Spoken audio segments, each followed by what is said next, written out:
Selamat siang ibu-ibu semuanya. Apa kabarnya di siang hari ini? Bagaimana juga dengan kabar keluarganya ibu-ibu?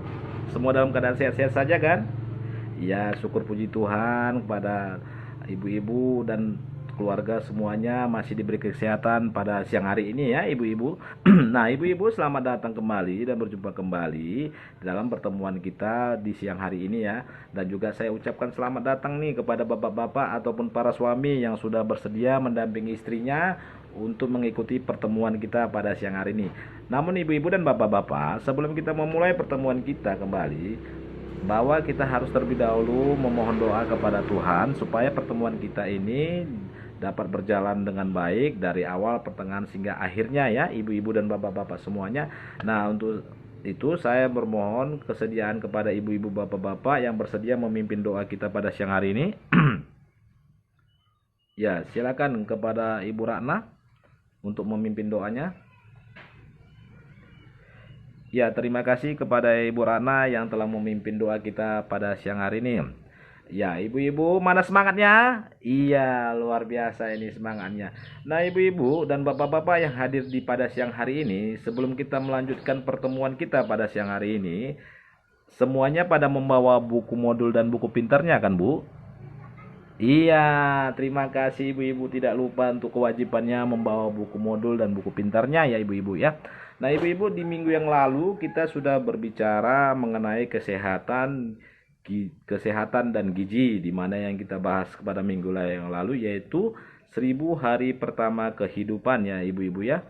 Dalam poin tersebut, dalam pembelajaran tersebut, apa yang kita peroleh ibu-ibu? Ada yang ingat? Bagaimana ya? Silakan pada Ibu Ningsi. Iya, benar sekali Ibu Ningsi ya, bahwa anak-anak itu harus tumbuh sehat, tinggi dan cerdas. Namun, untuk mencapai semuanya itu, Bapak-bapak dan Ibu-ibu semuanya, untuk memperoleh atau mencapai harapan yang kita inginkan kepada anak-anak kita supaya bertumbuh sehat, tinggi dan cerdas, itu kita harus memberikan perhatian dimulai sejak di dalam kandungan ya, ibu-ibu dan bapak-bapak. Dan perlu diingat bahwa bagaimana kita bisa memperoleh generasi emas atau anak kita menjadi generasi emas jika dalam masa kehamilannya ataupun ibu hamil itu tidak dalam keadaan sehat ya ibu-ibu ya. Itu perlu diingat untuk poin kunci kita pada pertemuan di minggu yang lalu. Nah, sekarang kita coba ingat ibu-ibu, tepuk anak PKH, silakan. Ada yang tahu? Ya, ya, kita berikan dulu tepuk anak PKH ya Bu ya. Tepuk anak PKH. Sehat, tinggi, cerdas. Anak PKH. Sehat, tinggi, cerdas. Yes, yes, yes. Ya, terima kasih kembali kepada ibu-ibu semuanya untuk memberikan tepuk anak PKH ya. Nah, ibu-ibu, pada pertemuan kita di siang hari ini kita akan membahas mengenai perlindungan anak, di mana yang kita bahas yaitu apa sih sebenarnya yang dimaksud dengan anak dan apa saja hak-hak anak tersebut. Nah, sebelum kita melanjutkan pertemuan kita, ibu-ibu ada yang sudah pada membaca modulnya atau buku pintarnya mengenai perlindungan anak. Jadi, apakah ibu-ibu tahu apa yang dimaksud dengan anak? Ya, bagaimana Pak Sugeng, Ibu Ningsi? Ya ibu-ibu, silakan kita lihat di modul di buku ataupun di buku pintar kita di halaman 6 dan juga flip chart yang saya bagikan kepada ibu-ibu bahwa anak adalah seseorang yang belum berusia 18 tahun termasuk yang masih di dalam kandungan. Itu sesuai dengan Undang-Undang Perlindungan Anak nomor 35 tahun 2014 ya ibu-ibu ya. Jadi anak itu adalah seseorang yang belum berusia 18 tahun termasuk yang masih dalam kandungan. Ya, bisa dipahami ibu-ibu ya, bagaimana ibu-ibu semua masih memiliki yang dikatakan kategori anak? Ya, benar sekali, cucu juga sudah ada ya Ibu Jaima ya. Jadi saya ulangi lagi, menurut Undang-Undang nomor 35 tahun 2014 bahwa anak adalah yang berusia 18 tahun termasuk yang masih di dalam kandungan. Nah, anak-anak itu sendiri memiliki hak yang harus dipenuhi oleh orang tua atau orang yang bertanggung jawab terhadap kehidupannya. termasuk tidak memperoleh kekerasan dari siapapun. Ya, coba dilihat di flipchart yang saya bagikan di flipchart 02-nya ya Ibu ya. Silakan coba dibaca kepada Ibu Ratna mengenai apa sih sebenarnya hak anak. Ya, terima kasih. Hak anak adalah hak yang melekat pada martabat manusia sebagai insan ciptaan Tuhan Yang Maha Esa, yang sifatnya tidak boleh dilanggar oleh siapapun, yang seolah-olah merupakan holy area. Itu diungkapkan oleh Bapak Umar Seno Haji ya Ibu-ibu ya.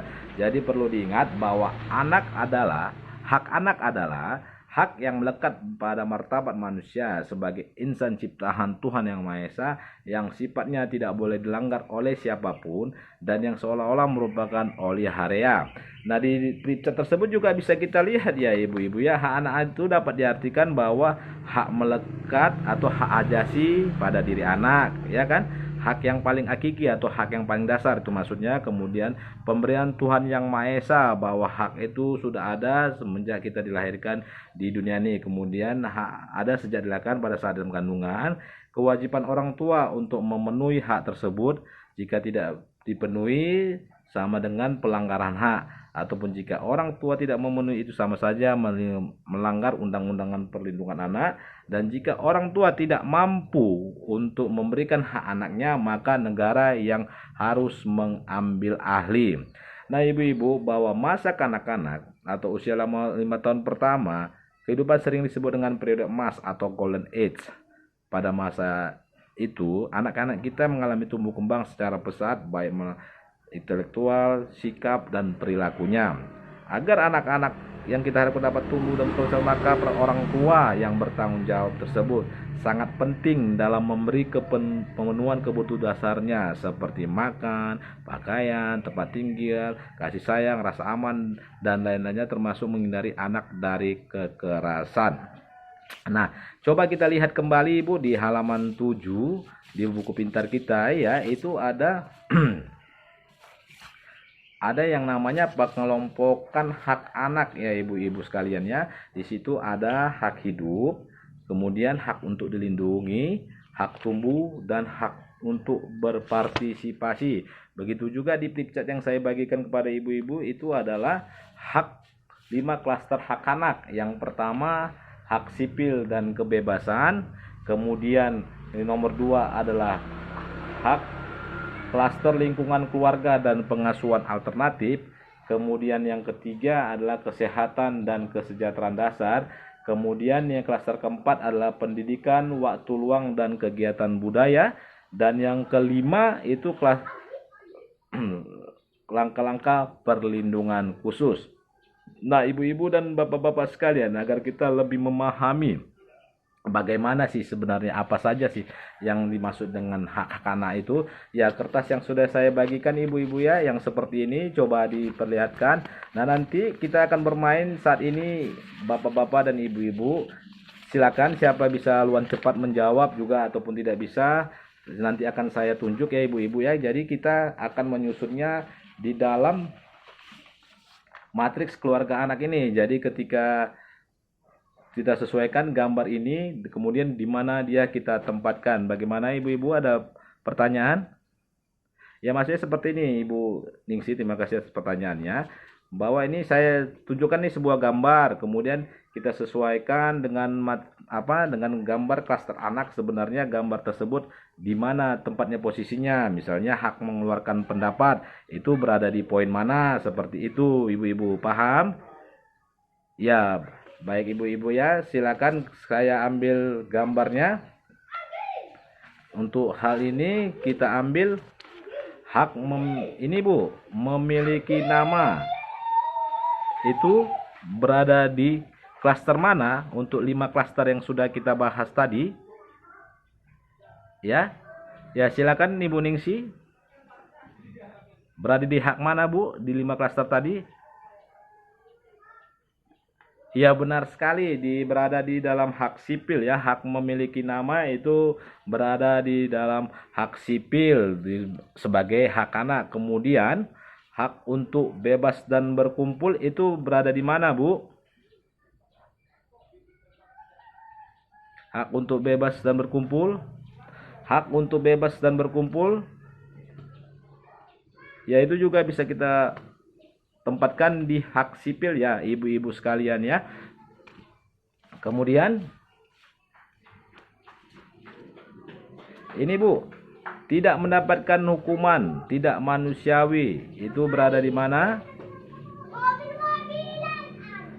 Iya, bagaimana Pak Sugeng? Ya, benar sekali, itu berada di kesehatan dan kesejahteraan sosial.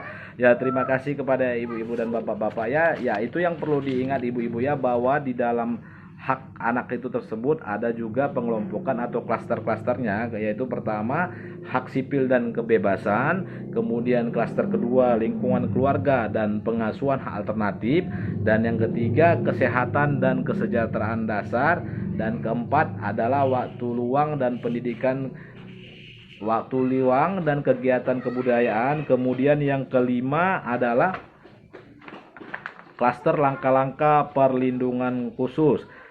Jadi ibu-ibu dan bapak-bapak sekalian, dalam poin ini yang perlu diingat bahwa anak adalah setiap orang yang belum berusia 18 tahun dan termasuk yang berada di dalam, termasuk yang masih di dalam kandungan sesuai dengan Undang-Undang 35 tahun 2014. Dan untuk disebut juga bahwa setiap anak itu mempunyai hak, dan hak itu adalah hak yang melekat pada martabat manusia sebagai insan ciptaan Tuhan Yang Maha Esa, yang sifatnya tidak boleh dilanggar oleh siapapun dan yang seolah-olah merupakan holy area. Jadi perlu diingat bahwa anak-anak juga memiliki hak, dan hak anak adalah hak yang melekat pada martabat manusia sebagai insan ciptaan Tuhan Yang Maha Esa, yang sifatnya tidak boleh dilanggar oleh siapapun dan yang seolah-olah merupakan holy area.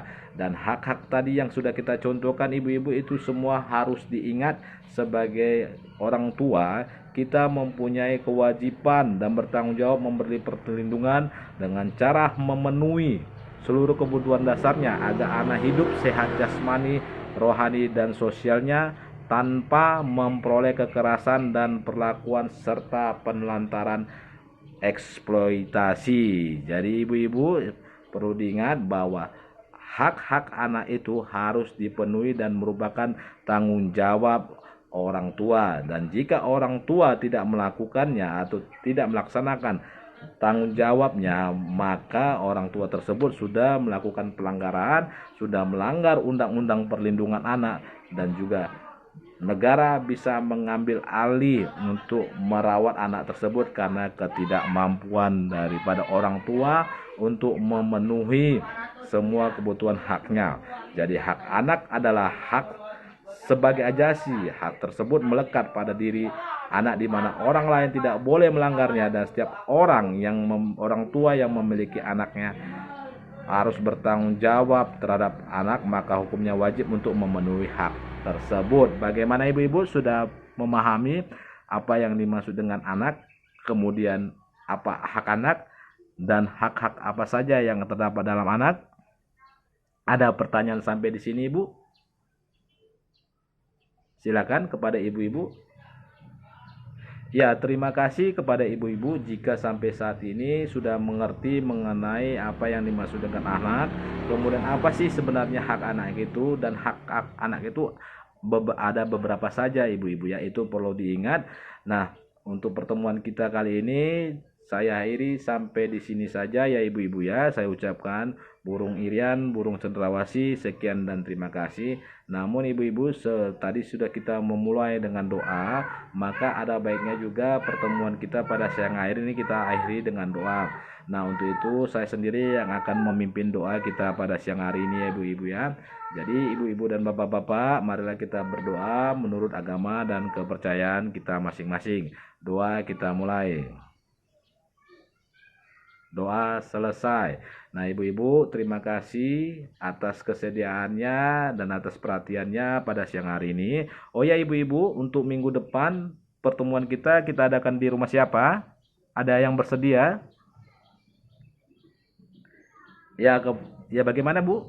Oh, di rumah Ibu Ujaima kembali ya Ibu ya. Ya Ibu Ujaima, nanti waktunya saya akan beritahu Ibu, tapi untuk pertemuan, maksud saya jamnya, jam berapa kita mulai ya nanti akan saya beritahu Ibu, tapi pertemuan kita untuk di minggu depan itu akan kita adakan di rumah Ibu Jaima ya. Terima kasih Ibu Jaima atas kesediaannya. Sekali lagi saya ucapkan terima kasih kepada ibu-ibu dan bapak-bapak yang hadir di saat ini atas kesediaannya mengikuti pertemuan kita, yaitu pada pertemuan perlindungan anak, dan sudah kita bahas apa sih sebenarnya anak itu sesuai dengan Undang-Undang Nomor 35 Tahun 2014. Kemudian apa sih yang dimaksud dengan hak anak dan penggolongan daripada hak anak tersebut. Ya, terima kasih Ibu, sampai berjumpa kembali pada pertemuan kita minggu depan. Salam.